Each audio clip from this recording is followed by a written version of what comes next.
Sadly, the news is full of stories of refugees from atrocities in the Middle East, mostly from Syria. But the Syrians are not the only ones. Margaret Petros was born an Assyrian Christian in Iraq, another group that has suffered tremendously, but we don't hear as much about.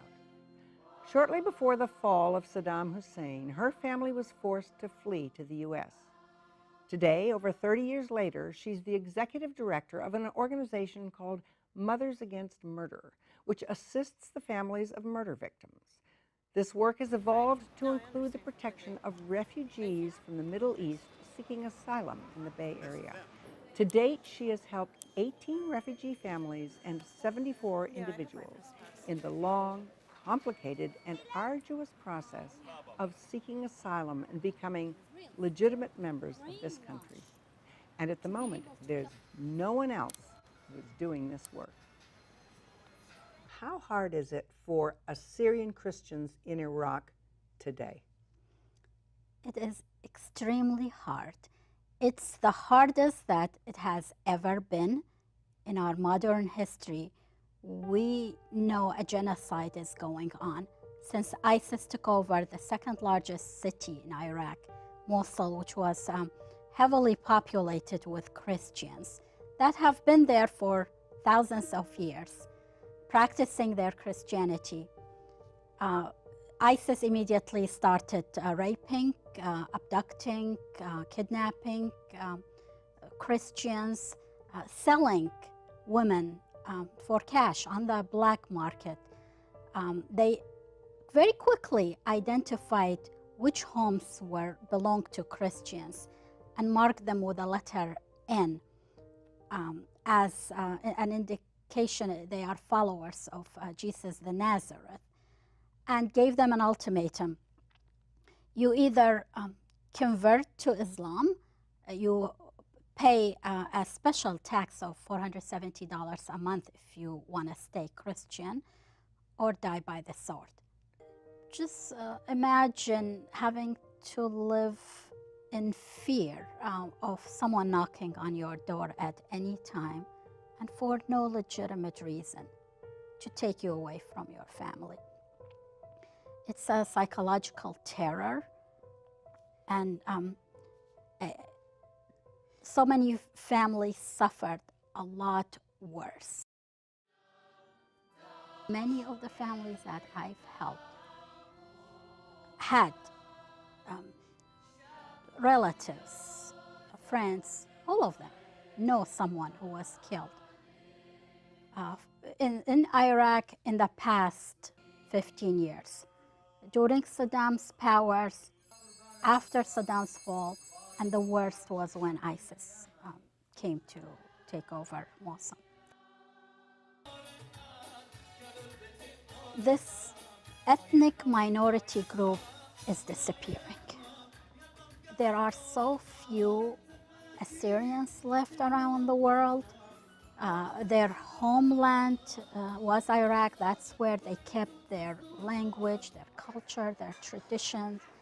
And because of what's happening, especially with the last strike of ISIS, just displacing so many of them, I just hope they survive as individual human beings.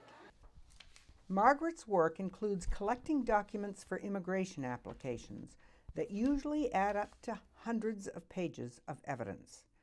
She walks the refugees through the entire process, providing unofficial legal advice. But she also opens up her own home, providing a roof, meals, and comfort to a population with nowhere else to turn. In my philosophy, no one who suffered the persecution of ISIS should have to pay for this humanitarian service. Many of them cannot afford to pay for it. They left with a cloth on their back. And some of them have sought consultation with attorneys, and the cost is huge. For a family of 4 that came to my attention, an attorney has asked for $14,000 and gave them absolutely no hope. It was very discouraging. To me, though, as a victim of crime advocate, when I find out about what's happening, I think, how could this not be eligible, actually? And how, as a human being, how can I allow these 3 youth children to go back to a village where it's within 20 minutes of ISIS? They're abducting children. They're turning them into terrorists. So all that plays into my work. I had to learn a lot, yes, because I had never done an asylum case. I've done naturalization for myself, for my sisters, brothers. I enjoy doing paperwork, learning about policies, procedures. I'm good at it. But when this type of need comes to my attention, I really did not question how will I do it, whether I know how to do it or not to. My thinking is more, I'm going to find a way to do it because it's a deserving issue, and I find ways.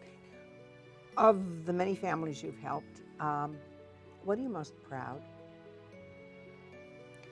I'm proud of the number of individuals, families that I've helped, and being able to do it at absolutely no cost. I'm proud. I'm proud of seeing some of the children involved in these cases learn the language, excel in school. It's a blessing for me.